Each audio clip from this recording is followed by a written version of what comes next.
Tengo la teoría de que todos tenemos una historia absurda y ridícula relacionada con un cuadro y que nos da cierto miedo o reparo a admitir y reconocer en público. Yo, por ejemplo, porque tenía problemas de oído de niño, iba mucho a un pediatra en Santander, el doctor Arce, me acuerdo. Un tipo educado, muy culto, delicado en el trato. Daba gusto ir ahí porque tenía todo impecable en su consulta y daba mucha paz. Y como decía, le iba a ver mucho porque tenía sus problemas de oído, así que pasé mucho tiempo en aquella consulta. Y me acuerdo perfectamente que tenía detrás de él, donde se sentaba, en su despacho y donde tomaba notas, una reproducción de un cuadro que me fascinaba por completo. El Cristo de San Juan de la Cruz de Salvador Dalí.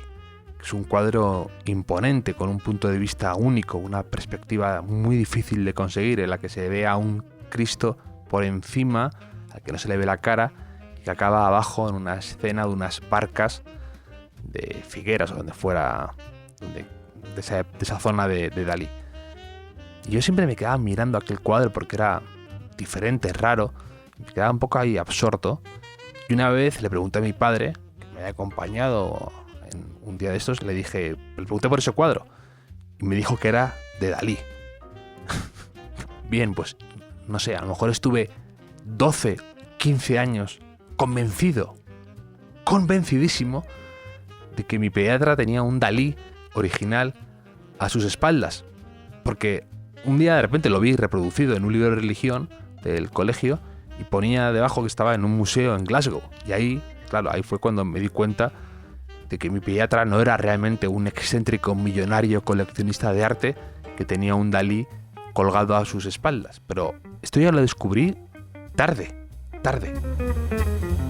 Y bueno, y porque lo vi en aquel libro de religión, que si no puedo estar dando una charla dentro de un mes en el Círculo de Bellas Artes y decir tranquilísimamente que mi pediatra tenía un Dalí colgado porque era un apasionado del arte y que mi dentista, no sé, tenía la Gioconda.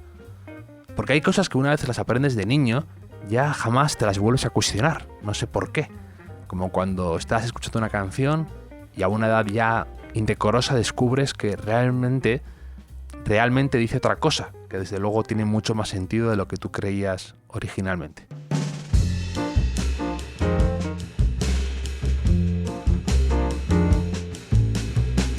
En otra ocasión de estas, estaba con mi hermano, bastante pequeños, en una exposición a la que nos habían llevado.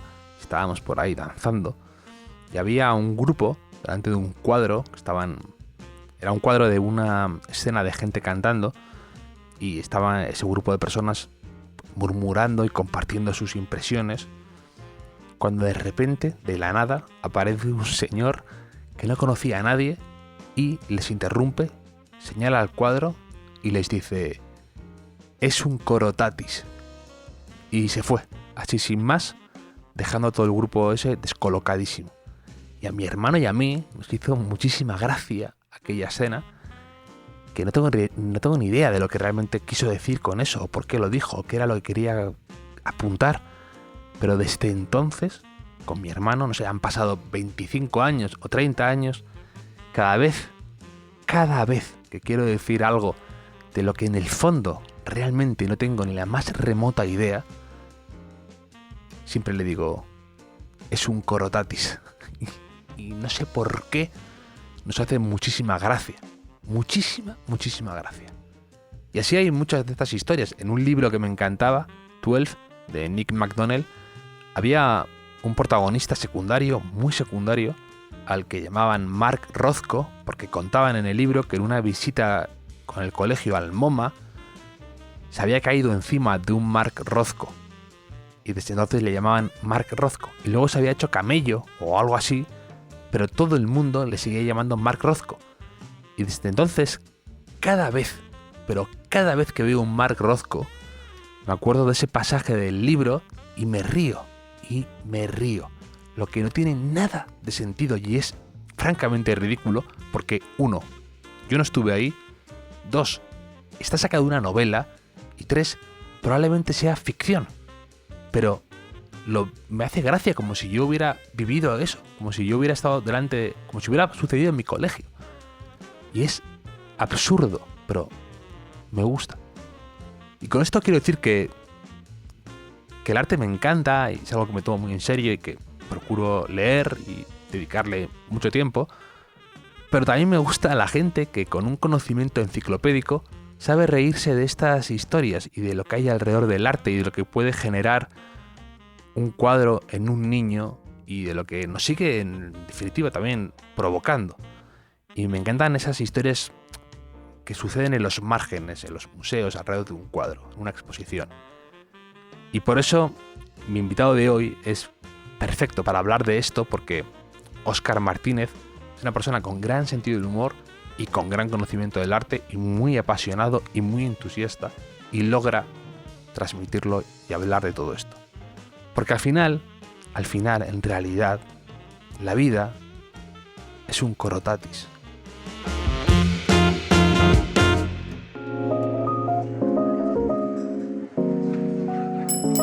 Bienvenidos al Hotel Jorge Juan con Javier Aznar, un podcast de Vanity Fair y Seagrams.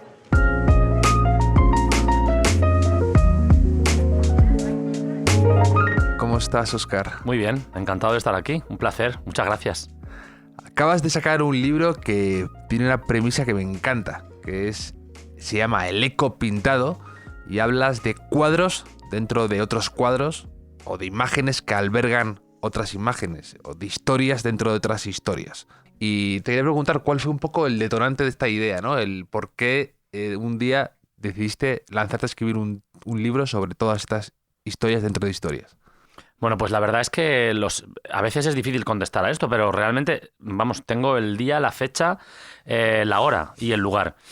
Yo estaba ya, estaba con la promoción de mi anterior libro. Umbrales. De Umbrales, también en Siruela, y estaba por aquí visitando Madrid, y una mañana pues pasé por el Museo del Prado. Iba con una persona que no había estado nunca en el Museo del Prado, estaba haciéndole un poco de Cicerone. Y bueno, yo ya tenía en la cabeza un siguiente proyecto, que en principio espero que también se publique en el futuro, siempre sobre el mundo del arte, de la pintura, de la cultura, porque es de lo único que sé un poquito. Y estaba en el Museo del Prado y de repente, pues me detuve delante de un cuadro no demasiado conocido, que es el San Miguel del maestro de Zafra, que es un cuadro en el que hay un San Miguel como paladín de los ejércitos celestiales luchando contra el demonio, y de repente tiene un escudo, y en ese escudo se ve el reflejo y ya aparece el pintor. Entonces, ahí fue cuando me hizo clic. Evidentemente, espejos o reflejos dentro de las obras de arte, pues yo los he estudiado, los conocemos muchísimos, pero bueno, al darme cuenta de ese, que yo conocía, pero hay que ir un poco con otra actitud, ¿no? Cuando uno visita museos o hace viajes, a veces cuando llevas un proyecto en marcha estás como con todas las antenas, ¿no?, dirigidas y con el radar encendido. Y aunque yo tenía en la cabeza otro proyecto, ahí se me ocurrió. El título, me vino instantáneamente, el título me gustó mucho. Y dije, pues tengo que escribir un libro para este título. Así que, y a partir de ahí, y lo cuento en la introducción del eco pintado. A partir de ahí, pues ya fui por el Museo del Prado encontrando otros ejemplos de metapintura, que hay bastantes. Está evidentemente las meninas, están las hilanderas, de las que quizá luego hablaremos. Y ahí fue con donde surgió la posibilidad de, rastrear ahí y salirme un poco también, la clave fue salirme un poco de los reflejos. Hay espejos y hay reflejos, pero pensé o intenté introducir no solo esas imágenes especulares y reflectantes, sino otro tipo de imágenes que son las que un poco pues dan un poco el cuerpo al libro. Pero más que los cuadros, a mí lo que me interesa son las historias, claro, que yo cuento a partir del cuadro. Muchas veces el cuadro es una excusa. Sí. Es una excusa que te permite hablar de otros viajes, de libros, de historias, de la historia en sí, de recuerdos que tú tienes, hasta de partidos de tenis. Entonces eso es muy bonito, porque es una especie también de un discurso que te permite ir por otros derroteros y lo hace muy amena la lectura, que no es algo solamente con ese afán didáctico, sino que tiene también algo tuyo muy personal. Sí, yo cuando escribí Umbrales hace 3 años ya, justo en la pandemia, pues yo me propuse escribir el tipo de libros que a mí me gusta leer. ¿vale? Porque me lo quería pasar bien escribiendo. Y a mí, hombre, yo he leído mucho libro, mucho ensayo, mucho libro... Sí, divulgativo. Sí, pero más como de arte, ¿no? Sí. Pero yo quería hacer un libro que hubiera más cosas. Claro. Un libro, bueno, pues un ensayo vivencial, pues no sé, tenía en la cabeza que lo acababa de leer el conocidísimo Infinito en un junco. Me encantan los libros de Sergio del Molino, por ejemplo, porque son libros que los que él aparece como protagonista también, luego trata temas de política. Me gusta mucho el ensayo anglosajón, había leído en los últimos años mucho libro de ese tipo, y yo quería hacer un libro más o menos así. Entonces yo lo que hice fue un híbrido en Umbrales y lo he repetido en el Ecopintados. Aparte, ayer hablando con gente de la editorial me di cuenta que es que tienen 23 capítulos, que no lo hago aposta, pero es que han salido 23 capítulos igual. ¿En serio? Casi el mismo número de palabras, cada capítulo es... Sí, prácticamente, ¿no? Yo solo sé hacer este tipo de libros. Los capítulos prácticamente son del mismo tamaño. Bueno, es una fórmula... Como un pintor que repite su tamaño, que está cómodo. Sí, Monet, ¿no? Que repito prácticamente las series de Monet. Bueno, yo me encuentro cómodo en ese formato y lo que decías, un libro sobre historia de la arquitectura, como podía haber sido Umbrales, no me interesa. Un libro solo sobre historia de la pintura o sobre un libro solo académico, con notas a pie de página, bibliografía específica sobre el mundo de la metapintura. Eso hay mucha gente que lo hace mejor que yo. Yo no soy historiador del arte, no me considero historiador del arte, soy profesor de historia del diseño y del arte, pero no historiador del arte en sí. Tampoco me considero novelista ni escritor de viajes. He hecho un híbrido. Claro. Es un poco... he intentado meter un poco de todo. Y sobre todo he intentado que los capítulos sean ágiles, sean sencillos de leer, que uno se quede con ganas de más y que tengan diferentes capas de lectura. Eso me parece muy importante. Algunos de mis primeros lectores son mi familia, son mis padres, y para mí es fundamental que ellos pues disfruten de la lectura. Después hay capas. Ahí hay guiños a gente más conocedora del mundo del arte, de la pintura. Hay muchos guiños. Incluso con las citas al principio de los capítulos hay, pues puertas que se abren a posibles interpretaciones, pero... Umbrales. Umbrales que se abren, perfecto. Pero yo no quiero hacer capítulos prolijos. O sea, es que yo, de hecho, me pongo a escribir y ya digo, esto tiene que estar terminando ya. Tiene que acabar, porque no quiero hacerlos largos. Quiero que sean como pequeñas píldoras. Son 7, 8 páginas. Son, creo que, capítulos muy cortos. Me gusta la idea de que un lector se siente y sepa que va a acabar un capítulo. ¿De acuerdo? Eso me parece que para mí es muy importante. Yo como lector, cuando cojo un ensayo o cualquier tipo de libro, una novela, esto es que sin punto y aparte, con capítulos... O sea, digo, sientes que estás nadando a océano abierto, ¿no? Claro, dices, ¿y cuándo paro, no? O sea, ¿en qué momento paro? O de repente, ¿no? Te entra sueño, cansancio. Bueno, pues tengo que parar, pero quizá mañana tenga que volver 3 páginas atrás porque no hay un momento de descanso, ¿no? Creo que vivimos en una sociedad que cada vez es más difícil captar la atención. Muy difícil. Una conversación como esta que vamos a tener tú y yo aquí, esto no es lo habitual. Esto es un tipo de consumo cultural que mucha gente ya... ¿no? Estamos en el mundo... Bueno, yo no estoy tan dentro de esas redes, pero TikTok, ¿no? O sea, instantes, 5 segundos, 6 segundos.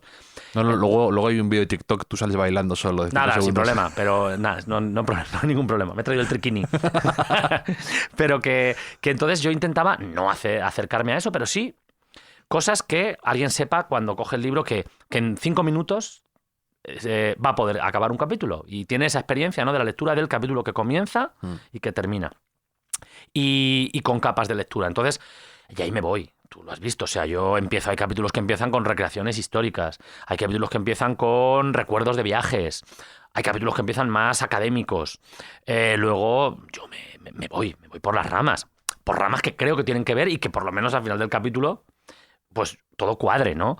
Y la cita que había al principio, que a lo mejor pues era un poco, ¿no?, anacrónica o no entendías muy bien por qué estaba, cuando acabas dices, vale. Y entonces hay gente que me dice, pues entonces he vuelto al principio del capítulo y digo, por eso está esta cita aquí, porque al final hemos acabado. Entonces, bueno. Sí, de repente una cita de Dragon Ball y logras conectar un poco Van Gogh con Dragon Ball, lo cual es fascinante. Yo esa es que la veo directa, o sea, yo la veo directa esa relación. Sí, el tema de las citas a mí me encanta, es de lo que más me gusta hacer. O sea, de hecho hay veces que empiezo el capítulo, o sea, tengo lo que quiero hablar, encuentro una cita de una canción, de una sintonía, de unos dibujos animados, digo, es que quiero escribir de esto. ¿Por qué? Porque creo que puede sorprender de alguna forma al posible lector. Entonces digo, aquí tengo que meter esto. Entonces ya monto el capítulo y ya lo doto de todo el carácter académico que haga falta, pero con esa idea de, bueno, empezamos hablando de un libro de pintura, pero acabamos hablando de japonismo, del sushi, de Dragon Ball, y que todo tenga un cierto sentido. Todo lo que cuento, o sea, cuando hablo de Dragon Ball, yo hablo de Bola del Drag. Porque yo... Sí, claro, al ser de Valencia, sí, ¿no? claro, yo viví mi adolescencia en Almansa, que es una ciudad pequeñita de la provincia de Albacete, pero muy cerca de Valencia. Ahí se sintonizaba Canal Nou, el antiguo Canal Nou. Y yo, aunque no era un niño ya, porque lo cuento en el libro, yo debía tener ya 13, 14, 15 años, pero cuando llegó Bola del Drag, que era como se llamó, es que aquello fue una revolución. Que de hecho yo no he vuelto a ver más series de anime, porque no soy un gran aficionado, pero esa fue como... Estábamos locos con todo aquello. Y de hecho yo en el libro he buscado la letra de la canción de la versión en valenciano. Porque la versión en catalán no es igual. Ah, no. No, es que hubo una versión específica para Canal Nou. Y la busqué porque esa era la que estaba en mi cabeza absolutamente grabada a fuego. Cuando la busqué en internet para buscar la letra... De repente te sale la de TV3, la catalana. Y yo decía, esto no es. Digo, esta no es la canción exacta que yo recuerdo 25 o 30 años después. Y la busqué y es que Canal Nou hizo una concreta y esa es la que está. Y bueno, me parece... Sobre todo está puesto también ese primer capítulo porque creo que da el tono un poco del libro, ¿no? Sí. Una introducción y de repente alguien se encuentra con... ¿Cómo? ¿Dragon Ball? ¿No? Sí. El siguiente capítulo que está dedicado a Picasso, a la etapa azul, una cita de los Cure, de Friday I'm in Love, ¿vale? O sea, eso me gusta mucho ponerlo al principio, porque da el tono de que no va a ser un libro sesudo, académico, no va a ser, o intenta no ser un ladrillo. En Umbrales lo hice porque el primer capítulo hablaba de una puerta en Pompeya en la que hay un fresco con un dios con una erección, ¿no? Sí, bueno, pues ¿por qué? Pues porque quiero que la gente se dé cuenta de que el libro... puede ser ameno. Entonces yo, los primeros 2-3 capítulos del libro están muy escogidos. ¿Por qué? Porque creo que son capítulos de conocidos. Ahí aparece Van Gogh, Picasso, Vermeer, los 3 primeros. Creo que cualquier aficionado mínimamente al arte le va a apetecer leerlos.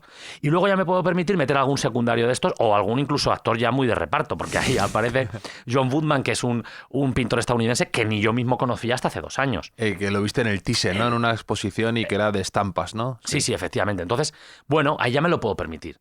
Pero hay que enganchar. Y hay que enganchar, bueno, pues con estos guiños de un poco de humor, con estos guiños de interculturalidad o intertextualidad, ¿no? De que aparezca, pues eso, una canción pop, la sintonía del Dragon Ball, y eso ya da un poco el tono, la gente entra, y bueno, pues el libro también tiene que tener, ¿no? Sus meandros, su ritmo, sus subidas, sus bajadas, pero es muy importante. Las primeras 45-50 páginas de un libro, no sé qué pensarás, pero es que pasa lo mismo con una película o con una serie. ¿Cuántas series dejamos porque el primer capítulo no nos engancha? O sea, es que es fundamental. O en un discurso, o en una clase. Yo que soy profesor, la primera clase del año, las 2 primeras son las más importantes. Sin duda. A mí, compañeros más jóvenes me dicen, oye, ¿algún consejo? Digo, consejo, haz lo que quieras. Ahora, las 3 primeras clases las tienes que tener súper controladas, tienen que ser fantásticas, porque eso va a marcar lo que el grupo piense de ti. O sea, si en esas 3 primeras clases se te ve dubitativo, se te ve que no controlas el tema, se te ve desordenado, la gente... Nos ponen el San Benito y ya está, cría fama y échate a dormir. Ahora, como tú esas 3 primeras... ¿Te llevas también un apodo ya de paso? No, por supuesto, ya no te lo quitas, ¿sabes? Entonces, libros, películas... Una clase es una historia. Las historias tienen que engancharnos desde el principio. El planteamiento tiene que ser atractivo. Luego, en el nudo puede haber algún vericueto, pero el planteamiento hay que enganchar. Y yo eso lo intento tener muy en cuenta. ¿Y qué haces cuando en tus primeras clases tienes algún truco o algo ya que hagas de forma recurrente o que te guste tener como los que salen a tocar en un concierto que tienen ya su propia rutina o su propio... Bueno, a nivel docente ya, bueno, mostrar que la asignatura está perfectamente controlada, explicar cómo va a ser todo, intentar hacerlo de manera amena, con sentido del humor. Para mí el sentido del humor es fundamental, muy importante. Hay una cita que me encanta, que no recuerdo de quién es, ahora lo podríamos buscar en un momento, que dice algo así como que el sentido del humor es mucho más importante que el sentido del honor. Porque el sentido del honor es fundamental para afrontar la muerte, pero el sentido del humor es fundamental para afrontar la vida. ¿Vale? Y bueno, es una frase que me gusta mucho. Yo creo que el sentido del humor es fundamental.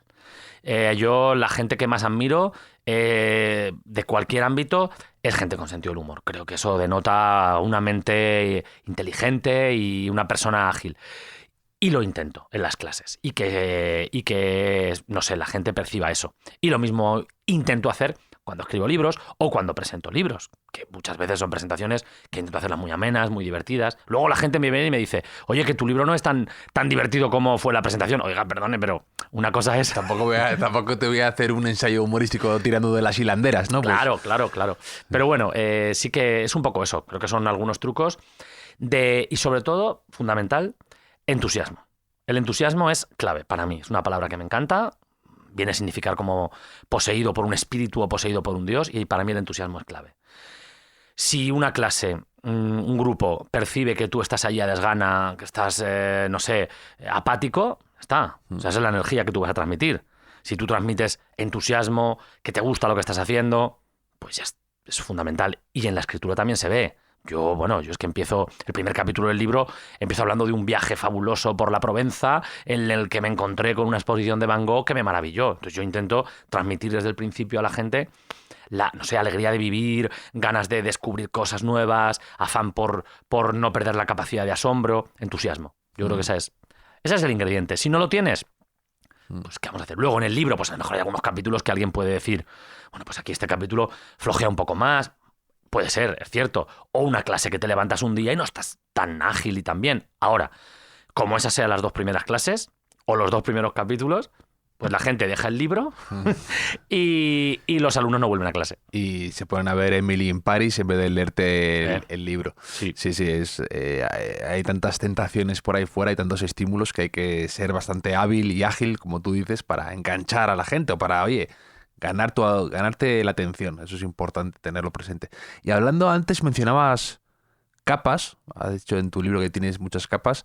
Me ha venido a la cabeza de repente que no sé si estás al tanto de la exposición esta de Vermeer en el Rijksmuseum, que por lo visto hay una exposición que está arrasando de éxito, que ha vendido no sé cuántas entradas ya, porque claro, Vermeer tiene una producción muy pequeña, tú hablas de eso, ¿no? Creo que son 47 cuadros. Es que no se sabe exactamente, pero muy pocos, no llegará a 50. Claro. Eso pintaba el taller de Rubens en la época en un mes. Y entonces que ha reunido casi todos, están ahora en Ámsterdam, en el Rijksmuseum, y han descubierto, mientras preparaban la exposición, que hay un cuadro que se llama Mujer leyendo una carta, una muchacha leyendo una carta, que han descubierto que había un cupido detrás al fondo, que lo detectaron con una radiografía y lo han destapado porque estaba como con un barniz oculto, y el cuadro es impresionante porque yo lo he visto en la revista Ars, muy recomendable, y están las dos a la vez, las 2 reproducciones del cuadro, y te cambia, es como ver 2 películas diferentes, porque en una el tener el telón de fondo de ese cupido grande, pues ya en tu cabeza funciona diferente. Y es impresionante eso, que te cuente 2 historias, un cuadro de fondo que parece testimonial. Claro, porque es muy interesante. Bueno, esa exposición creo que va a ser increíble. Ya no había entradas, ya se acabaron como lo he visto, como las giras estas, ¿no? De Bruce Springsteen, ¿no? No, y dicen además que es una cosa, el éxito mayor de un museo, de una exposición en muchísimo tiempo. Desde, no se veía algo así, no sé, algo de Da Vinci hace poco y tal. Bueno, claro, lo que comentas, esas exposiciones, bueno, además son un poco exposiciones blockbuster de estas, ¿no? Sí. Que estamos hablando de ella porque ha vendido tantas entradas. Yo espero que haya vendido muchas entradas, bueno, pero que la visita sea agradable para la persona que va. Sí. Que ese es otro tema que podemos hablar, ¿eh? O sea, yo estaría de acuerdo a no poder visitarla aunque quisiera, pero porque la gente que va, porque entran 50 personas. O 100 personas cada día, nada más. Y me parece ya bien. Que no pase como en otras exposiciones, como por ejemplo la que se hizo en el Bosco aquí, que era una exposición fabulosa aquí en el Prado, pero que yo recuerdo ir 2 o 3 veces y había momentos de verdadero agobio, ¿no? Entonces dices, es que yo preferiría, no sé, haber podido haber tenido más dificultad en conseguir la entrada, pero que la experiencia fuera mejor. Pero bueno. Comprarla una reventa, ¿no? Como si fuera Taylor Swift. Sí, algo así. Pero lo que dices es muy importante, primero, porque estas exposiciones sirven para para avanzar en el estudio y en el análisis de muchas obras. ¿Por qué? Pues porque se aprovechan para hacer estudios iconográficos, estudios iconológicos, puestas al día, estados de la cuestión, se restauran las obras, que es muy importante, y se descubren estas cosas. Y claro, lo que comentas es que no tiene nada que ver un retrato de una chica con una pared lisa al fondo que el retrato de esa chica con un cuadro de Cupido. Porque es que, claro, los simbolismos, los mensajes se multiplican exponencialmente. O sea, ahora mismo ya, es que claro, esa carta es de amor o de desamor. Está claro, sin el Cupido al fondo podría ser una factura. Sí, sí. O sea, leyendo una carta...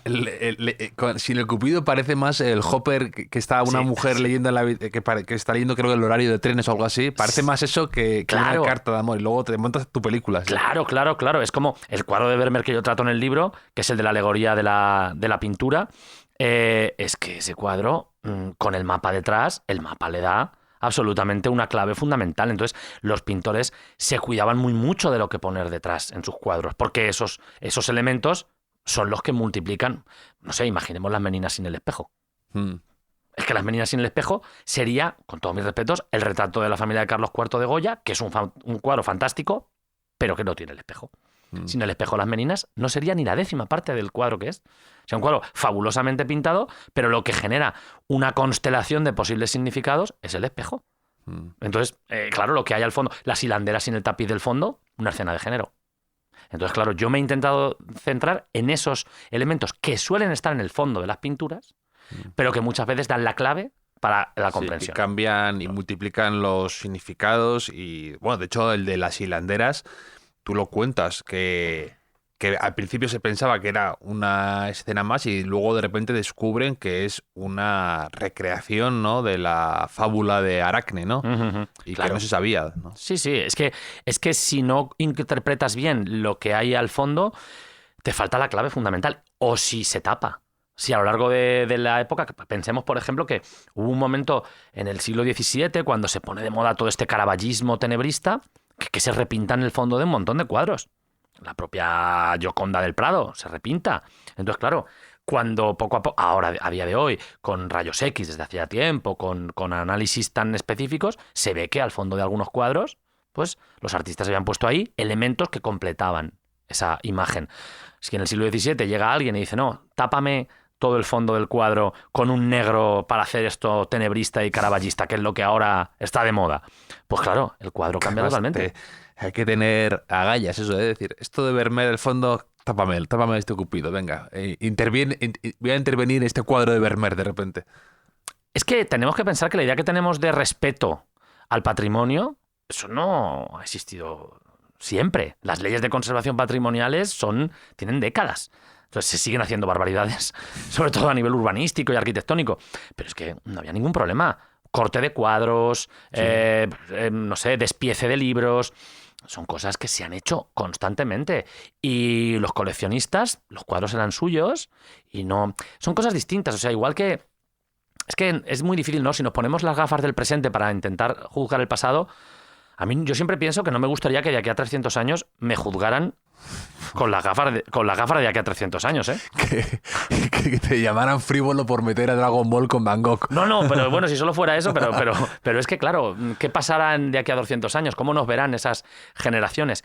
Pero, no sé, la idea, por ejemplo, de la propiedad intelectual. Hace siglos que a un pintor se le copiara es que era signo de que era un pintor importante. Claro, sí, más homenaje que otra cosa. Claro, entonces a Durero se le copió por todos los lados, a Rafael se le copiaba a partir de estampas de Marcantonio Raimondi por todos los lados. Y eso no pasaba nada, en realidad. Se hacían copias y esa gente, no sé, generaba copias de autor. La propia Sofonis Banguisola, de la que hablo en el libro, tiene retratos de la familia real española, que es que ella misma copiaba y hacía del mismo retrato 10, 12, 13 versiones. Cosa que a día de hoy no sería un poco incomprensible. Así que bueno, con todo ese tipo de cosas, volviendo y cerrando, claro, esas imágenes que hay al fondo de los cuadros. Mira, yo te cuento, yo cuando alguien me manda una foto, por WhatsApp, me manda una foto de, mira, que estoy en tal sitio, yo no miro nunca, o sea, lo primero me voy a lo que hay al fondo. O sea, a los márgenes de la foto. Yo me fijo ahí. O sea, a mí me manda mi madre una foto porque está en tal sitio y me manda un selfie. Y yo, a mi madre ya me la sé cómo es. Sí. Entonces, miro lo que hay detrás. O sea, Sí. amplío y digo, uy, fíjate, me gustan esos márgenes. Porque ahí detrás a veces está la información que completa la escena. Y entonces a mí, pues con el arte y la Sí. pintura... A mí otro día salía un vídeo de la reina Leticia, ¿no? Hablando del informe semanal, que se cumplen 50 años, o no sé cuántos se cumplen, la verdad. Entonces, salía hablando en su biblioteca. Entonces, claro, yo, con todo mi respeto, lo que pueda decir de informe semanal me parece relativamente interesante, porque tampoco es que sea un programa que yo sigo mucho, pero lo que me fascinaba era poder averiguar y ver qué libros tenía en su estantería, ¿no? Si tiene los libros de Acantilado de Paris Review, si tiene un libro de Sorolla, si tiene un... Eso de repente me encantaba saber qué libros tiene la reina en su biblioteca, más que un poco lo del informe semanal, ¿no? Pues un poco lo que dices tú, Claro. de ver lo que hay en los márgenes. Eso nos pasó, creo que en pandemia, con todas las videollamadas. Era como, a ver, tú te ponías, a ver, y yo al final no Sí, sabías sí. qué te... Y pues yo estaba mirando, pues mira, se lo tengo. Pues mira, los tiene ordenados por editorial, los tiene ordenados por autor. Este psicópata que los tiene por colores. Sí, y eso fue muy... Bueno, a mí me llama, sé que a mucha gente le llama eso la atención. Y la metapintura te permite eso. Fijarte un poco que, cuidado, no siempre son historias marginales. Me repito, las meninas sin el espejo no se entiende. Las hilanderas sin el tapiz. Entonces, es lo que da la clave a muchas Bueno, veces. las Meninas, tú lo dices en la introducción, ¿no? Que es un libro o sea, un cuadro que es tan importante y tan, un poco de lo que tú hablas, que está presente por todos lados. Sí, no tiene un capítulo, pero Sí. es el protagonista. Vuela por encima Eso es. de prácticamente todo el libro. O sea, no sé, si cada 2 o 3 capítulos se habla de él, porque es el paradigma, ¿no? De cuadro metapictórico, de cuadro de obra de arte con niveles de lectura. O sea, para mí es la obra... Hay más, ¿no? Pero es una obra de arte perfecta por eso, porque, pues no sé, 400 años después, todavía no la entendemos del todo. Yo recuerdo hace muchos años, un verano, que compré un libro que creo que era de Siruela, que se llama no sé, Otras Meninas. Una especie de recopilación de ensayos sobre las meninas, ¿no? De algunos de los más importantes historiadores del arte. Y recuerdo empezar y leerme el primero.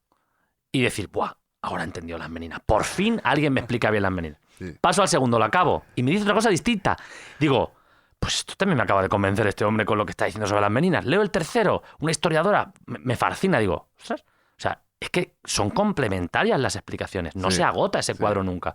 Porque era una recopilación y es verdad, eran otras interpretaciones de las meninas que yo no conocía, pero que una complementaba a la otra. Bueno, para mí esa es la obra de arte ideal, ¿no? A mí uno de mis ensayos favoritos sobre las Meninas es uno de Oscar Tusquets, que habla de un poco de todo el espacio que tiene ese cuadro arriba, ¿no? De ese aire, de también un poco esos pequeños casi trucos de ilusionista que tiene Velázquez con lo de los que salen al fondo y todo eso, que pues eso está muy bien explicado. También te habla un poco de... En ese mismo ensayo te habla de Antonio López, ¿no? Tú también le mencionas en algún momento. Y también cómo hay más complicación de reducirlo al mero hiperrealismo, ¿no? Él dice, no trata de retratar un momento, sino la eternidad a veces, ¿no? Y lo de el hombre que está frente o sea, el retrato del lavabo, ¿no? Que está ahí delante del espejo. Claro, no sale nadie en el reflejo. Entonces también es bonito, como que es un retrato sin estar él ahí, que debería estar. Bueno, Oscar Tusquets a mí es un arquitecto, escritor que yo todo lo que sale lo leo porque creo que siempre tiene algún destello de genialidad, de inteligencia, de humor, que me encantan los libros de Tusquets.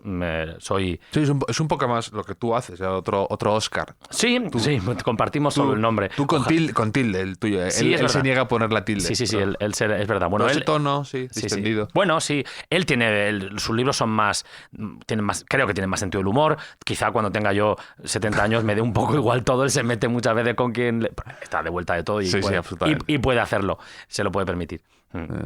Aquí tenemos una tradición que es el cuestionario Proust, en el que investigo un poco más sobre también los márgenes de la vida de los invitados del hotel. Si te parece, te hago una buena pregunta, ¿vale? Venga. ¿Cuál dirías que es tu idea de felicidad perfecta? Un viaje con la persona amada, descubriendo sitios o redescubriendo sitios en el que tener tiempo para leer y para pensar en nuevos proyectos. Acabo de venir de uno de esos momentos de felicidad. He estado unos días en Grecia y han sido 5 días de felicidad absoluta. Si te ha gustado, ya lo conocías, entiendo. Fui ¿no? hace 23 años. Hace 23 años. No haya sí, vuelto. Es muy difícil volar a Grecia, ¿eh? Sí. Podemos abrir una nota a pie de página, pero es una locura, ¿eh? Volar a Grecia. Los precios son despropósito. Y bueno, he estado 5 días y ha sido una maravilla. O sea, ha sido fabuloso. Un tiempo primaveral fantástico, con nubes, con lluvia, que limpia el aire. Esa es mi idea de felicidad. ¿Eres pro o anti Atenas? Hay gente, siempre me encuentro mucho entusiasta y mucho que la considera desastrosa. He venido más pro Atenas. Es que yo viví un año en Palermo y entonces eso ya curte. O sea, si tú has vivido un año en Sicilia... Tienes otro concepto del caos. Claro, o sea, ya realmente ya cuando luego... Es que Nápoles, ya, da igual. O sea, he vivido en Palermo, ¿no? Entonces, me gusta esa mezcla que tiene Atenas. Además, tengo que decir que, bueno, Grecia ha pasado una crisis brutal. Yo he visto muchos signos de decadencia, pero me ha parecido una ciudad limpísima, pero limpísima, sorprendentemente. O sea, hay partes de la ciudad en el centro que están abandonados, pero están limpios. Me ha parecido una ciudad muy limpia, a diferencia de otras como Roma, ¿vale? O como Nápoles. Y me ha parecido una ciudad en la que, bueno, es muy patente y muy presente esa herencia turca, oriental. Hay zonas en las que parece que puedas estar perfectamente en Estambul o en un bazar del Cairo. Todo eso me gusta mucho. He venido bastante pro Atenas, sí. Sí. Bueno, es que además dices, no soy un escritor de viajes, pero me gusta mucho cuando escribes de viajes, porque quizá no te lo esperas de repente y hablas, en este libro, por ejemplo, hablas brevemente de un viaje que hiciste a Nueva York y lo comparas, tu impresión, con Roma, de algún modo, que parece a lo mejor raro, ¿no? Comparar dos ciudades tan distintas, pero es una reflexión muy bonita y muy interesante cómo lo haces. Bueno, yo ahí... A ver, yo me encanta escribir esas partes sobre viajes porque revivo el viaje. Ya está. A mí la literatura de viajes en sí no me gusta, ni como lector, ¿eh? O sea, yo personalmente, o sea, he leído algo de literatura de viajes, pero leer un libro en el que la persona me cuenta lo que ha desayunado ese día y luego lo que ha visto, no sé, necesito algo más. Los buenos escritores de viajes dan más, evidentemente. Entonces, yo no soy escritor de viajes, pero eso, o sea, es que hay como momentos en los que, es que voy a hablar de Richard Estes, pero es que aprovechando voy a hablar de aquella mañana en la que me levanté de madrugada y me fui a Times Square. Son esos momentos que tengo grabados en mi memoria, que creo que todos tenemos, y que quiero revivirlos. Y los revivo escribiéndolos. Y durante unas horas soy feliz, porque es que vuelvo a estar allí. Eso me pasó con Umbrales y la pandemia. Nos encerraron y yo aquel año viajé escribiendo y lo he intentado recuperar en el eco. Y evidentemente no solo cuento aquella mañana que me levanté tal, sino que bueno, pues esa comparación que haces con Roma, bueno, es que yo creo que está a día de hoy, o bueno, durante el siglo XX, principios del XXI, visitar Nueva York, lo que digo en el libro, la sensación de quien lo hacía debía ser igual que, pues no sé, un hispano o un griego del siglo I después de Cristo que va a Roma. O sea, sentirse en la capital del mundo. Que yo, que soy de provincias, me pasaba cuando venía a Madrid de niño, ¿eh? Me recuerdo venir de niño a Madrid con mis padres y pasar por la carrera de San Jerónimo y decir, estamos hablando del año 85, y era como, todo era grande, todo era lo que se veía y yo tuve lo que se veía en la tele. Yo tuve esa sensación la primera vez que fui a Nueva York, de adolescente, con 16 años, y era como estar dentro de una película. Creo que a todos nos ha pasado quien haya estado en esos sitios. Y bueno, y digo que pues debería ser similar ir a la Roma del siglo I. Alguien que vivía en una cabaña, en una pequeña aldeíta, pues si tenía la suerte de montarse en un barco y atracar en Ostia y aparecer en el campo de Marte o en el Foro Romano, aquello debía ser impresionante. Entonces, bueno, intento hacer esos paralelismos y esas pequeñas recreaciones de viajes que no tienen más de una página y media, ¿eh? Sí. Quiero que sean muy cortitas. Una píldora y de repente pasar a otra cosa. Un detalle. Un detalle y de repente pasar a otra cosa. Hay capítulos en los que a veces digo, ostras, te estás pasando, Óscar, aquí de recursos narrativos en el capítulo, porque hay un viaje, tal. Pero bueno, me gusta así. Me gusta que de repente cada página y media haya un cambio. Y eso, bueno, me resulta interesante como lector cuando lo he encontrado y lo intento reflejar. ¿Y cuál dirías que es tu mayor miedo? El mayor miedo a la vejez. Pero a una vejez, digamos, de invalidez. a convertirme en un estorbo. Creo que me quitaría del medio antes. Mi padre dice una frase que es: qué malo es que falte padre, pero qué malo es que sobre padre. Y a veces nos sobran nuestros mayores, a veces, ¿no? Entonces, no sé, hace poco, ¿no? Fernando Sánchez Dragó, que recuerdo haberlo leído hace muchísimos años. Bueno, pues nada, ¿no? Tuiteó una foto con su gato y a la media hora está muerto. Sí. Pues mira, o no sé, esta gente que se o Manuel Vázquez Montalbán, ¿no? Que fue en un aeropuerto. Sí, en Filipinas. No, en Bangkok, creo que Tailandia, en Bangkok. O gente que se acuesta y no sé, eso para mí lo envidiaría, a no convertirme en un estorbo. Ese es el mayor miedo. Y ya a un nivel general, yo he tenido siempre un miedo atroz a la guerra. A una gran guerra. Sí, eso es una cosa que creo que somos una generación, ahora estamos viviendo un momento muy complicado, pero somos una generación, bueno, tanto tú como yo, como nuestros padres, que no hemos sido llamados a filas. Y eso para mí era un terror, ¿eh? O sea, yo soy un pusilánime extraordinario, un cobarde nato, y yo para mí eso era, yo intenté evitar la mili a toda costa, lo conseguí. Pues tú estabas un poco ahí en la frontera, ¿no? Que... Sí, yo pedí alguna prórroga por estudios, luego pedí una prórroga por acné. Es un dato que seguramente... Prórroga por acné. Sí, yo tenía un acné tan grave que me dieron sí. Durante dos llamadas directas a filas yo pude librarme Tu por primera acné. opción fue pies planos, ¿no? Sí. Y luego recurriste al acné. Tenía un acné tan grave, en la espalda sobre todo, un acné sangrante, que en los años 90 pues seguramente era la época del SIDA, ¿no? Entonces... todo, ¿te acuerdas, no? Que prácticamente no se podía, no sé, cualquier deportista, si en cuanto había una gota de sangre. Entonces sí. yo, como era un acné muy grave, me libré de la mili. Y luego se quitó el servicio militar. Y yo, ese es un miedo que he tenido siempre, a ser llamado a filas. Y es que si lo piensas, desde nuestro... Bueno, mi abuelo estuvo, uno de los dos abuelos, estuvo en guerra siendo joven, y a partir de ahí para atrás, todos nuestros antepasados, ¿quién no ha tenido, sí, no? Sí. Todos. Entonces yo me considero un privilegiado a día de hoy. Yo, de hecho, a veces cumplo años y digo, bueno, mira, estoy ya cuando cumplí 40 dije, yo creo que ya he pasado la reserva. Aunque hubiera una gorda, a mí ya no me llamarían ni para carne de cañón. Sí. Y voy cumpliendo años y digo, buah, estoy más cerca de que ya me consideren absolutamente inútil. Estoy ahora mismo entre eso y ser un estorbo, lo que tú miedo. Sí. Estás ahí aguantando un poco. Te vas a disfrutar de ese tiempo. Sí. Entonces, esos son mis dos grandes miedos, sí. ¿Y un rasgo que no te guste de ti mismo, de tu personalidad o de tu forma de ser? Bueno, a veces estar tan planeando el futuro que me impide a veces disfrutar del momento. ¿Y un rasgo que no te guste de los demás? La impuntualidad, sin duda. Creo que es el rasgo de egoísmo más absoluto. Me molesta la gente egoísta, yo intento no ser egoísta.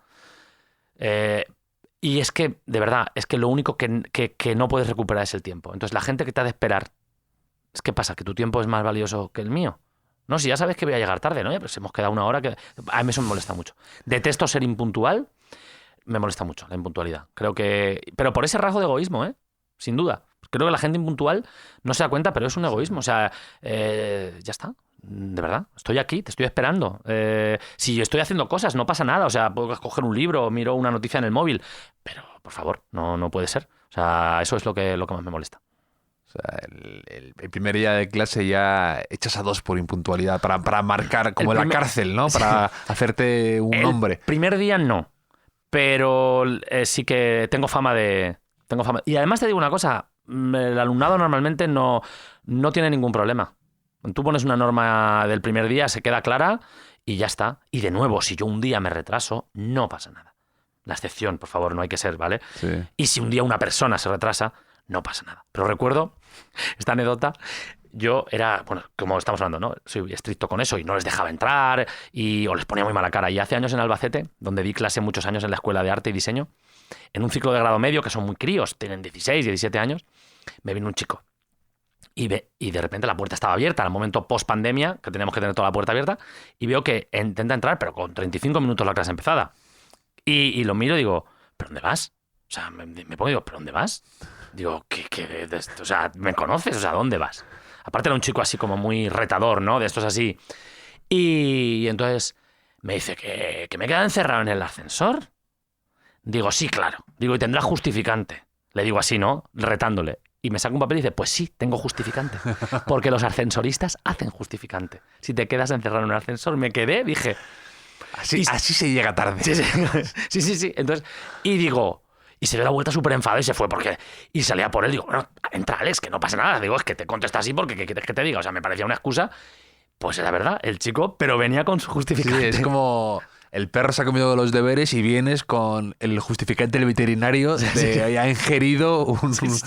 Sí, pues eso pasó. Entonces, y el chico había pedido el justificante porque decía, si no, no me deja entrar este... Así que sí, la impuntualidad no me molesta mucho.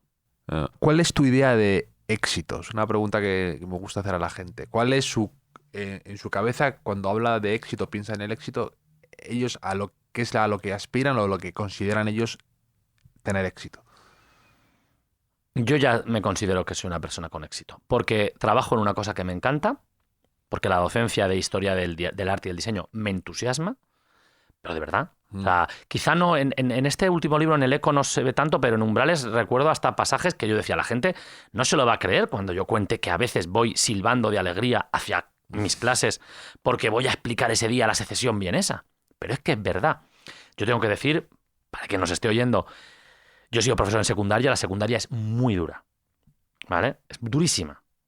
Yo, o sea, admiración máxima a los profesores y profesoras de secundaria. ¿En secundaria de qué dabas clase? Yo daba clase de dibujo, pero estuve solo un año y pude dar el salto a escuela de arte. En escuela de arte, aquí estamos con alumnos casi todo mayor de edad. Yo ahora mismo doy a un nivel universitario.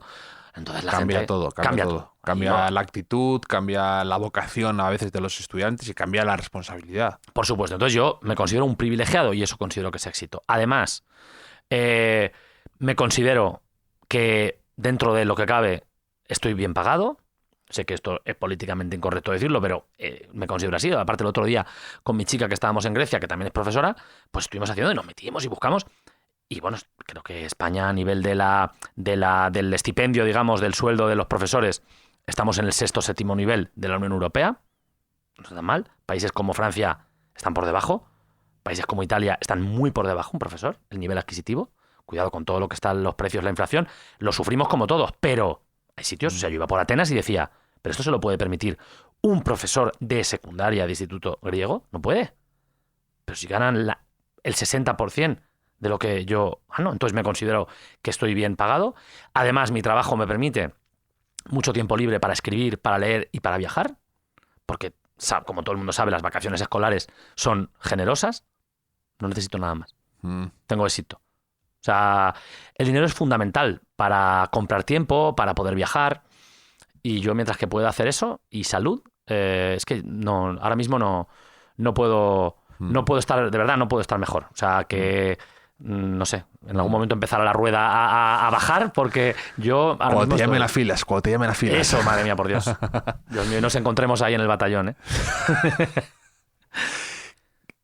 Tú, que me gusta mucho cómo escribes y mezclas el arte, los cuadros, la pintura, con la cultura pop. Ya hemos hablado de eso. Y te quería preguntar si tú tienes en tu cabeza alguna película que para ti trate muy bien el tema de la pintura. Bien por cómo explica algo o bien por cómo aparecen los cuadros ahí o que te impresionara al verla y decir, oye, qué bien cuidado está esto con lo que tú decías, ¿no? Un poco el eco pintado aplicado al cine, ¿no? En esa película que está pasando algo, pues tú te fijas en los cuadros de fondo. ¿Tienes alguna idea? Bueno, tengo que decir que soy muy poco cinéfilo, ¿vale? No soy una persona que dedique demasiado tiempo, soy muy poco... Bueno, es que creo que era Cortázar el que decía que no se puede saber francés y alemán a la vez. O sea que entonces yo pues tengo muchísimas carencias culturales, muchísimas, y no me importa reconocerlas. La música clásica, soy un absoluto ignorante. Y en cine también, bueno, pues no paso de ser un aficionado. Pero bueno, me viene a la cabeza, aunque sea muy típica y muy tópica, bueno, hay alguna película sobre Caravaggio que no está mal, ¿de acuerdo? Que Caravaggio evidentemente es un personaje que es muy peliculero. O sea, porque claro, su vida tan difícil, tan complicada, con tantas aristas. Entonces, hay alguna película sobre Tiziano Caravaggio. también. Tiziano era un bastante personaje también. También, sí. Esas personalidades, bueno, el propio Miguel Ángel.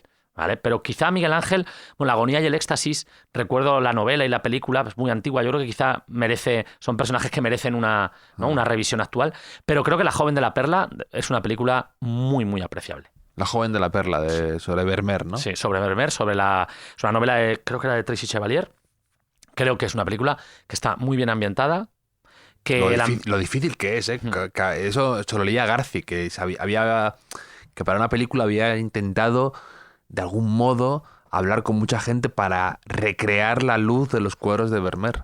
Creo que eso... de hecho, hay un fragmento de la película en la cual él encarga o alquila una cámara oscura y para uno de los cuadros que está pintando. Y ese fragmento yo lo he usado en clase muchas veces cuando explicaba historia de la fotografía, como en la utilización de la cámara oscura. Y creo que es una película pausada, lenta, pero es que creo que la vida en aquellos tiempos debía ser así. Una ciudad como de Elst, una vida como la de Vermeer, un hombre que pintó tan poco. Creo que la película, de verdad, es muy, muy interesante. Ahora mismo se me viene a la cabeza esa. Recuerdo también con interés una película con... se me ha ido el nombre del actor tan importante, sobre Pollock. También una de Ed Harris, ¿no? Ed Harris, de acuerdo. Tenía el Harris, pero no me venía el Ed. Sí. También una película, además, creo que el casting, ¿no? Es que prácticamente ves una foto de Pollock y es que prácticamente es Ed Harris. Y esas, bueno, se me vienen a la cabeza esas películas. Creo que son películas interesantes. Creo que no es fácil también. Nada fácil. El cine, claro, porque ya es imagen, ¿no? Tratar la vida de estos pintores. Pero bueno, creo que algunas de esas sí podrían ser. Sí. ¿Y biografías de algún pintor, alguien del arte que te haya impresionado o que hayas regalado, que te haya encantado leer y que tú valores como alguien que se dedica también a escribir y a ser ameno, a ser ágil y que valores eso? ¿Alguna biografía o algunas memorias de alguien del mundo de la pintura que te hayan llamado la atención? Pues ahora mismo se me viene a la cabeza un escritor anglosajón, Simon Schama, que tiene un libro de hace 4 o 5 años, en Taurus, creo recordar, no estoy seguro, que se llamaba el poder del arte o la rivalidad del arte, disculpa que no recuerde, pero por Schama, Schama, se encuentra, en el cual hacía como cuatro... lo tengo yo por aquí. El arte y la rivalidad se llama, ¿no? Creo. Pues algo así. Que habla de... Como de parejas de pintores, de artistas. De Kooning con Pollock, precisamente. Efectivamente. Pues ese me gustó. Me gustó el enfoque que tenía este personaje. Antonio Muñoz Molina me encanta cuando escribe sobre arte. Me parece que se nota que es un aficionado y un conocedor, no un aficionado. Eso sí que me ha gustado. Esos dos recuerdo ahora que me han interesado como libros interesantes. Tengo que decirte también que yo evidentemente cuando estudié la carrera y luego para formarme como profesor, leí mucho ensayo, mucho más, digamos, académico, pero luego cuando leo no ficción, intento estar al tanto si sale algo interesante sobre pintura, sí, pero me gusta ser bastante ecléctico en las lecturas. Leer sobre ciencia, leer sobre botánica, biología... Bueno, eso de pequeño decías que leías un montón de cosas de ciencia porque tus padres estaban muy obsesionados con educarte en eso, ¿no? También Sí, mi padre trabajaba en una central nuclear. Sí. Entonces, el sitio más loco en el que yo he estado es dentro de un reactor de una central nuclear. O sea, eso es un sitio que muy poca gente puede estar. Realmente, evidentemente parado, por si alguien estaba pensando que entré en funcionamiento, en parada. Entonces mi padre trabajó muchos años, toda su vida en la central nuclear de Cofrentes, que está en la provincia de Valencia, en el interior. Un sitio precioso, una sierra muy interesante, el Valle de Ayora, Cofrentes. Y entonces yo ahí trabajé varias veces en la parada. Y una de las veces entré a ver el reactor. Y eso fue como una locura, ¿no? Porque hay un efecto físico que se llama el efecto Cherenkov, que se ve la radioactividad en el agua, un brillo azulado fantástico. Lo tengo que meter en algún libro, eso no sé cómo. Pero sí, me encantaba la ciencia. Yo hice el bachillerato de ciencias puras, yo hice el COU de ciencias puras. Yo iba a arquitectura dirigido. Y me encanta leer de eso. Me encanta leer sobre física cuántica. Hace poco leí un libro que me encantó de Benjamin Labatut, Un verdor terrible, un libro precioso de anagrama, que me encantó. Sobre ciencia también. Me gusta leer de todo eso. Y creo que eso puede enriquecer un poco lo que yo escribo, porque yo sí creo que tienen algún valor los libros que yo hago, es porque, insisto, intento traer al tema y sacar a colación pues cosas que en principio no sé, pues acabábamos de hablar aquí hace poco de Malevich. Quizá a día de hoy mi capítulo favorito del libro es en el más extraño, ¿no? El cuadrado negro sobre fondo blanco de Malevich, que dices, ¿dónde está aquí el cuadro dentro del cuadro? Bueno, pues está. O por lo menos yo intento que esté. Y ahí hablo de ciencia, hablo de agujeros negros, sí. de astrofísica, y entonces todo eso me encanta. Entonces, la botánica me fascina, el mundo de las plantas. Mis padres viven en el campo, mi padre tiene una huerta ecológica y me encanta el mundo de la botánica, cada vez más. O sea, es una cosa que me vuelve loco. Recomiendo muchísimo un divulgador científico italiano que se llama Stefano Mancuso, que tiene unos libros sobre plantas. Hay uno que se llama El futuro es vegetal, que es un libro que parece ciencia ficción. Entonces intento leer de cosas muy diferentes porque, bueno, me gusta saber un poquito de muchas cosas, ¿vale? ¿Sabrías decir cuál es el libro que más has regalado, que más veces? Porque sí, me gusta descubrírselo a la gente. El país donde florece el limonero. Ah, De Elena Atli, Acantilado. sí, Acantilado, sí. Ese libro es una delicia. Ese libro es una locura. Sobre la historia de los cítricos, naranjas, pomelos, mandarinos, limoneros, cidras, bergamotas en Italia. Ese libro es una verdadera delicia. También he regalado mucho La liebre con ojos de ámbar. Sí, de Edmund de Waal. Sí, En Acantilado. Un libro delicioso. Pero creo que el de Elena Adli a día de hoy lo regalaría antes, porque es un libro, pero una maravilla. O sea, el otro día, hace muy poco además, me escribió Miriam Giovanelli, que vino aquí, actriz y ya amiga del podcast, absolutamente fascinada con el libro de Los ojos de ámbar. La liebre con los ojos de ámbar. Está fascinada. Y ese autor tiene un libro que se llama El oro blanco. Oro creo, blanco, sí, que sobre la habla porcelana. sobre la porcelana. También precioso. Que es una historia también Sí, sí. increíble. Lo que tú dices de cómo, como lo decías del futuro vegetal, que parece ciencia ficción. Pues esto es igual. Una historia que casi lo ves como una serie, el hablar de la porcelana, y que dices, no me esperaba yo que esto me resultara tan apasionante. Sí, los dos libros, esos me encantan. Yo soy de esa gente que estás esperando que vuelva. Y hay otro tema que también he regalado, que me gusta mucho, es el tema del color. La simbología del color me vuelve loco. Siempre en Umbrales había un capítulo sobre el azul. En el Eco Pintado hay un capítulo sobre el amarillo. Aprovecho, son excusas. En el que tengo en la cabeza va a haber un capítulo sobre el verde. O sea, no sé ya. Sobre el verde y sobre el rojo. Doy charlas, conferencias sobre simbología del color. Es un tema que me apasiona. Y hay un escritor, un historiador francés, Michel Pastoureau. Sí, el que con Acantilado también, ¿no? También. Y que todo lo que encuentro de él, todo, lo que sea, lo compro. O sea, este es un hombre ya mayor. Hay muchas cosas no traducidas al español. En italiano hay más cosas y a mí me encanta. O sea, es una como escribe, breve historia de los colores de nuestros recuerdos, diccionario de los colores, azul, historia de un color. Bueno, es una cosa. A mí esos libros también son mucho más específicos. Pero si tuviera que decirte, El país donde florece el limonero. ¿Y leíste Cromorama? Sí, lo tengo. Riccardo Falcinelli. Ese libro también me chifló y muy parecido al tuyo, porque de repente habla de un pastel que tomaba en una pastelería en Italia y de repente te habla de los colores y te lleva a una historia que me gusta muchísimo, esa mezcla de lo personal y lo vivencial a lo riguroso y divulgativo sin perder nada por el camino, ¿sabes? Muy preciso y muy... Sí. Te habla de la importancia del color púrpura, te habla me encantó. Aparte, Cromorama me gustó porque Michel Pastoureau, este que te comento francés, es un hombre muy centrado en el mundo medieval, ¿vale? Mundo más medieval y, bueno, más tradicional. Tema de las banderas, de los colores, del vestido, el color en el traje es fundamental. Sí. Hay que pensar que, yo lo explico en estas conferencias que doy, digo, una persona, ¿cuántas elecciones cromáticas hace al día? Una. ¿Cómo te vistes? O sea, a no ser que pintes, o cuando te decoras una casa, elecciones cromáticas, tú eliges, no. O cuando te compras un coche, que eliges el color, pero una al día cuando te vistes. Pero a lo que iba, Cromorama es muy interesante porque él es diseñador gráfico. Sí. Entonces habla de cosas de diseño gráfico, de publicidad. Hay un capítulo solo sobre Vértigo, la película, que es una pasada. Entonces me encanta. Y hablando de esto, acaba de salir, y es novedad, y cuando salga de aquí me voy a ir a comprarlo, un libro en acantilado de John Cage sobre el color. Él tenía un libro muy antiguo, muy grande, un libro enorme, sobre color y significado, y no sé si será... Bueno, acabo de verlo, es que me llegó el otro día la novedad y tengo que ir a por él porque me lo voy a... Tienes que hacerte con él, Sí, parece bien. Y hablando también un poco de temas de memoria, ¿tú te consideras alguien con buena memoria? Sí, pero tengo buena memoria. Bueno, mi chica dice que tengo memoria de tísico. Tengo buena memoria, pero porque para lo que me interesa.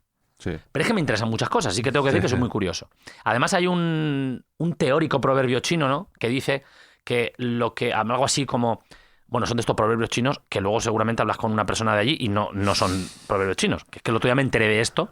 Ahora luego si quieres te lo cuento, una cosa muy curiosa. Bueno, el caso. Lo que escucho lo recuerdo. Lo que leo lo aprendo. Lo que enseño lo sé.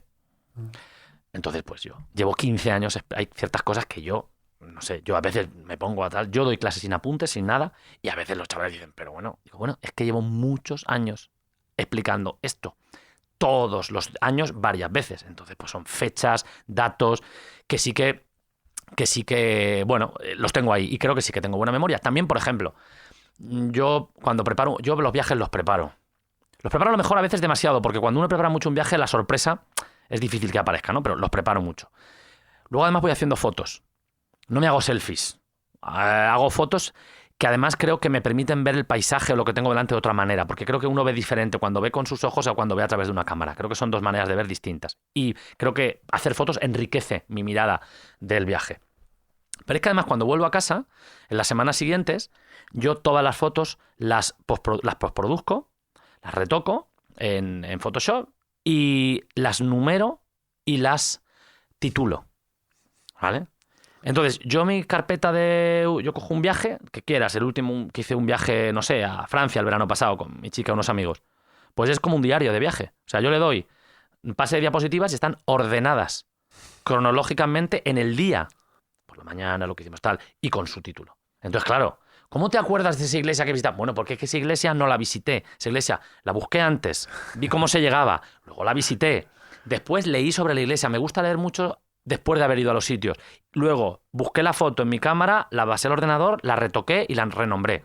Pues sí, me acuerdo de cómo se llama esa iglesia, pero es que me acuerdo porque no tengo mala memoria, pero porque luego hay otras cosas que se me olvidan. Soy malísimo para los nombres de las personas. Por ejemplo, los nombres de mis alumnos, pasan los semestres y hay algunos que no me acuerdo.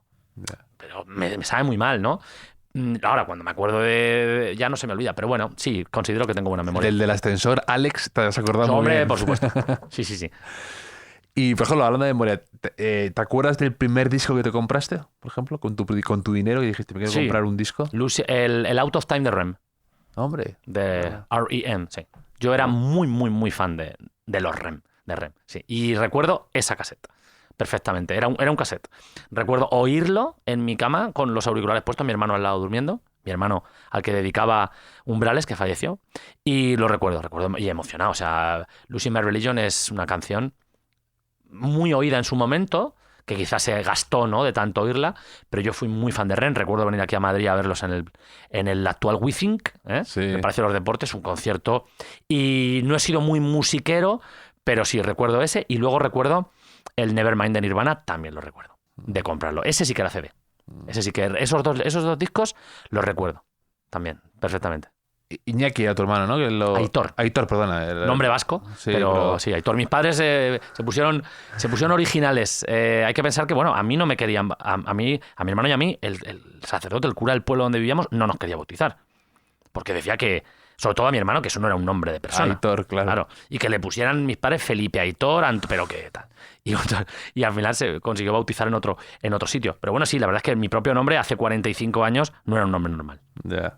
Lo eligieron viendo la ceremonia de los premios de Hollywood, ¿eh? ¿Sí? Sí.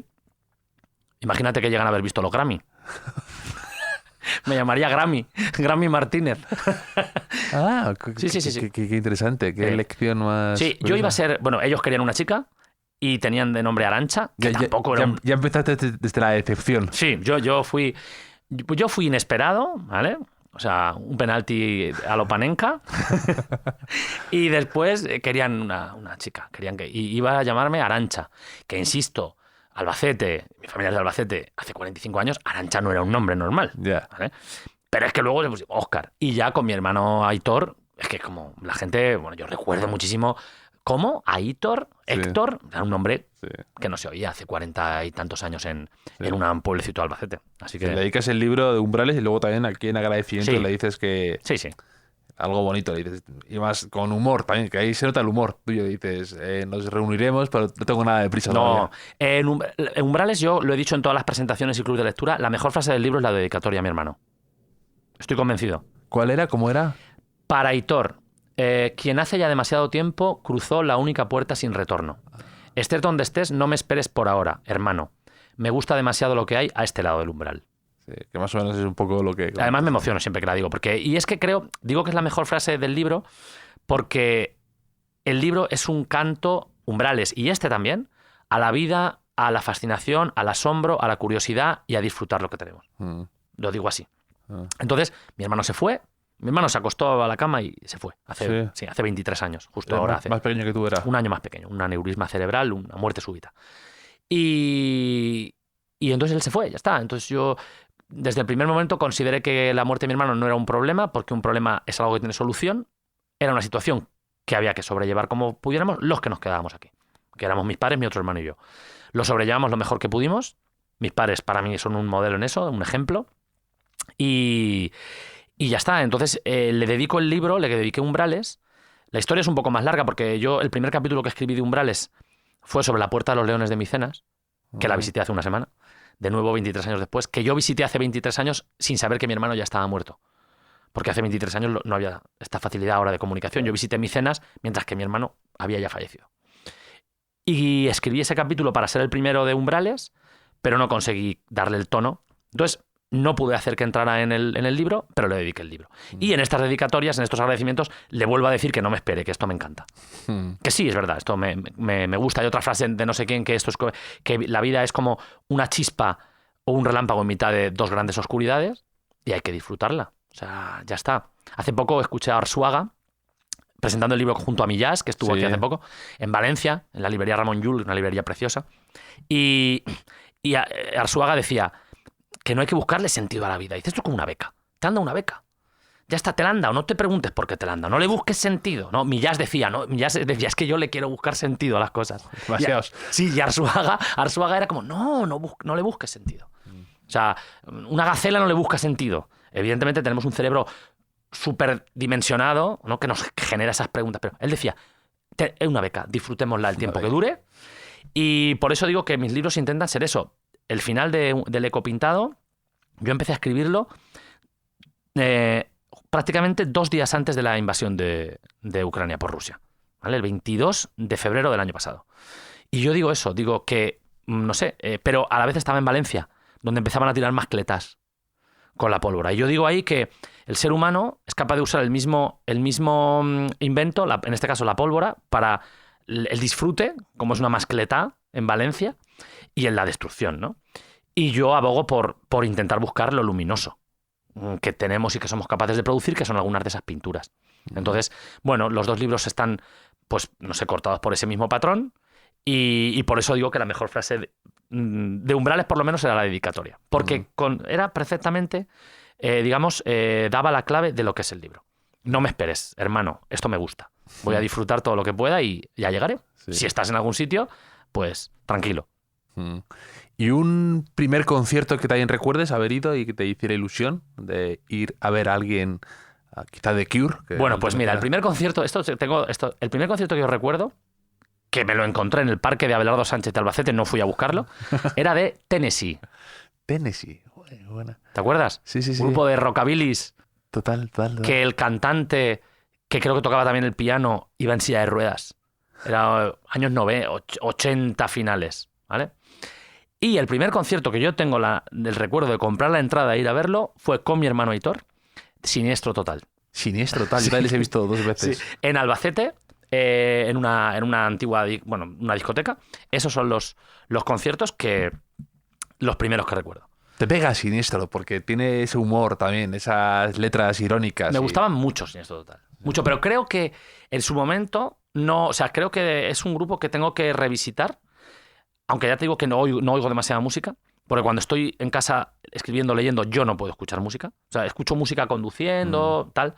O cuando dibujaba y pintaba, escuchaba mucho más música, pero porque son actividades que me permitían hacer 2 cosas a la vez, pero la lectura y la escritura no.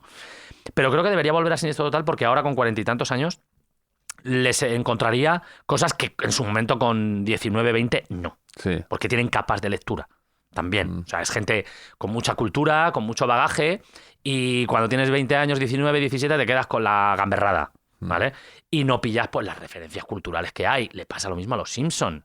A los Simpson, los niños les gusta porque hay muñequitos de amarillos que van para aquí y para allá montados en patinete. No entienden la mitad.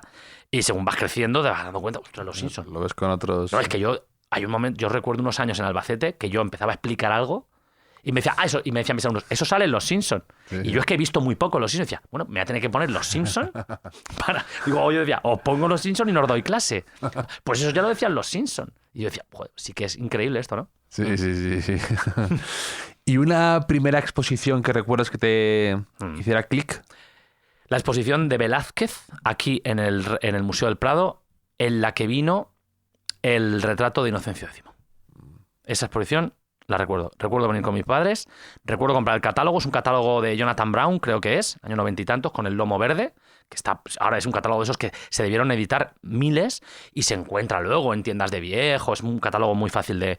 Y recuerdo esa exposición, no sé qué año era. Ese cuadro no es el que estaba obsesionado también Francis Bacon con él. Sí. Y ese cuadro está en la Galería Doria Pamphili de Roma, que merece la pena solo... Bueno, la galería es fabulosa.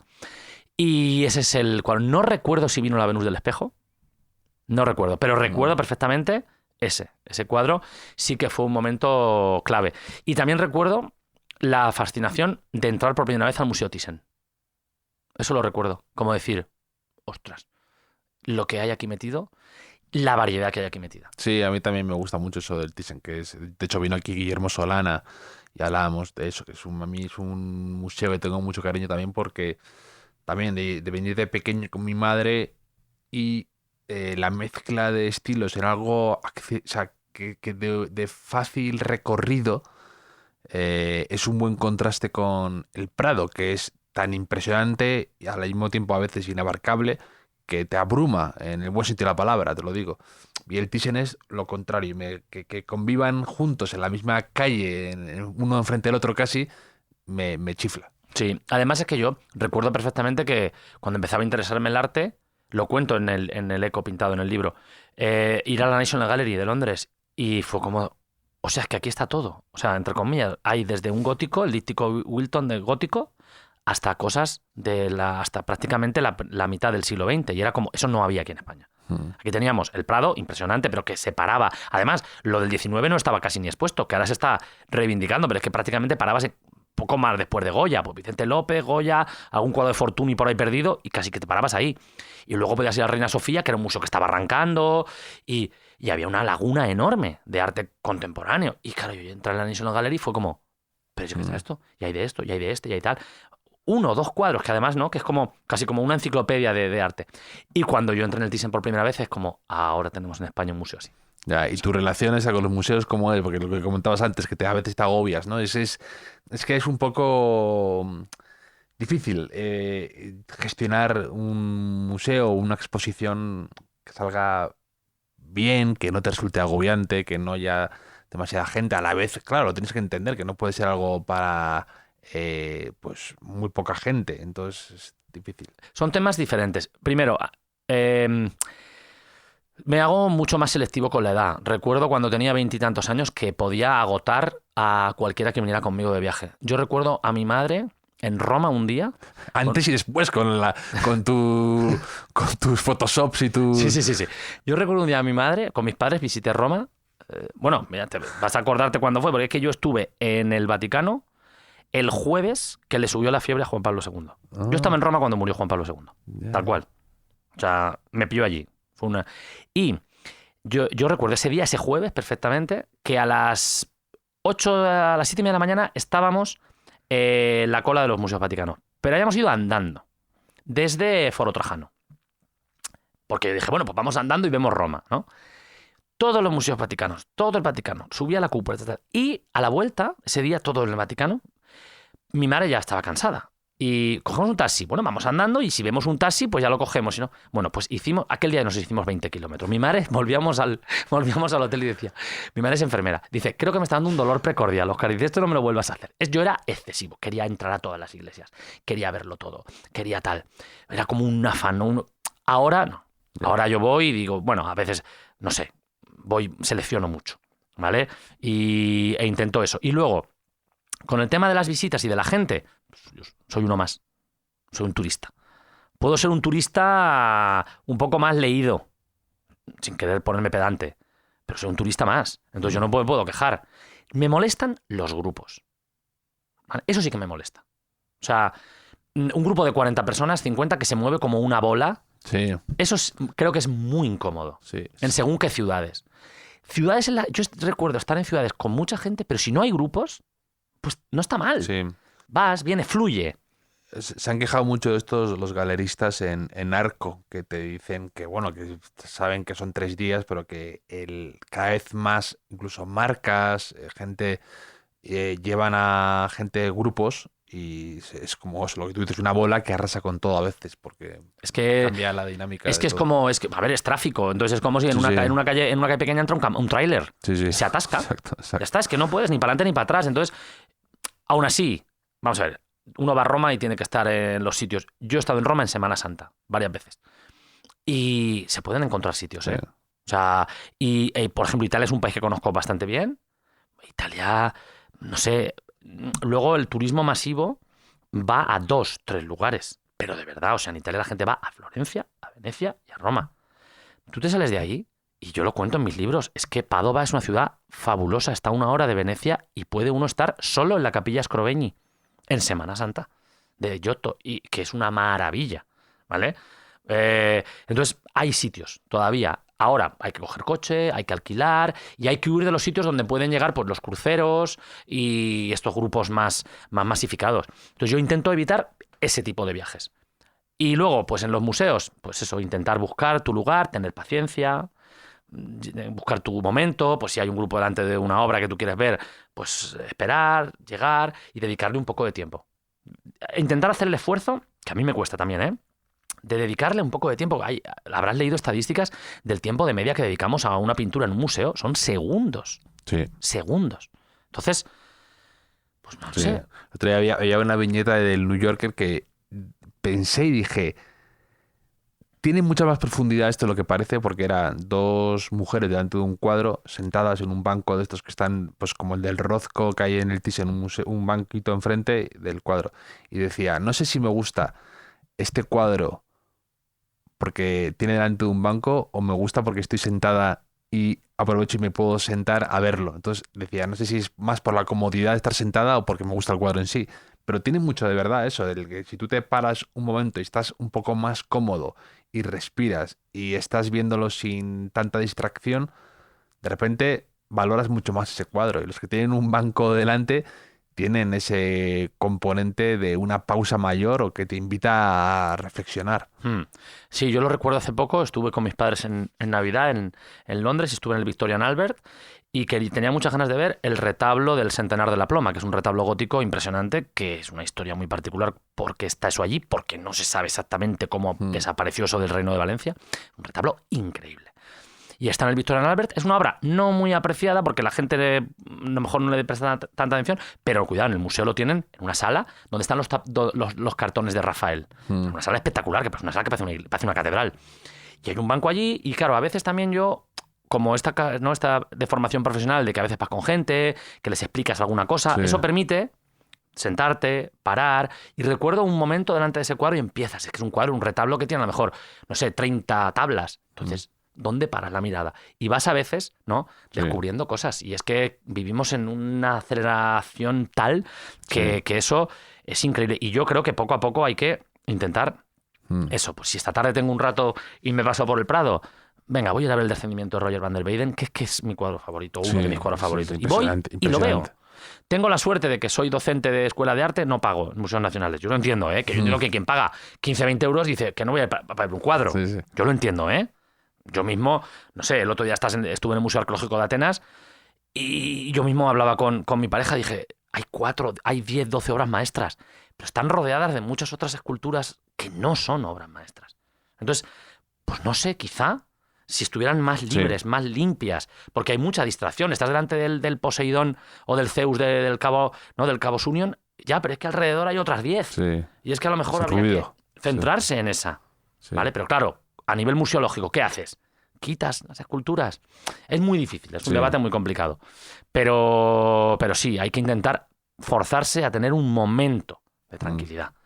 Igual que hay que forzarse a intentar tener un momento de tranquilidad para leer. O sea, o para esta conversación que estamos teniendo, sin mirar el móvil, Esto es, no sé, creo que es pues algo fundamental. Y creo que, precisamente, el formato sonoro tiene tiene mucho éxito porque permite que la gente esté haciendo, pues estar caminando, ¿no? Puedes estar cocinando, pero te permite. Y creo que esa es la magia un poco de la radio, del podcast, que, ¿no?, te permite estar haciendo otra cosa.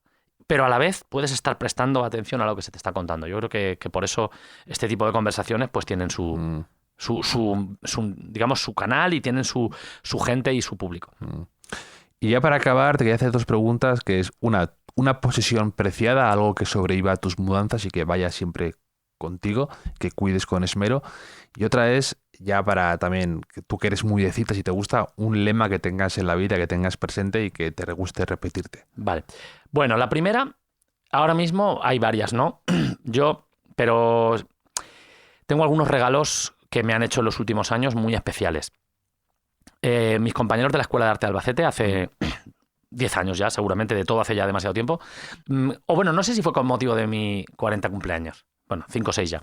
Me regalaron un cartel de Xeré, de Jules Xeré, 1894, un cartel enorme, una joya. Y eso va conmigo, ¿vale? Y además lo tengo siempre muy presente allá donde voy. Lo enseño en clase, la gente, los chavales, cuando lo ven se quedan. ¿Pero es original? Digo, sí, es original. Es un regalo y es una maravilla. Y también va conmigo desde siempre y siempre tengo puesto. Hace mucho tiempo visité a una pareja en Palma de Mallorca y me compré un mapa de estos escolares antiguos. Sí. Que me encantan. Hablo en el libro de los Muy mapas.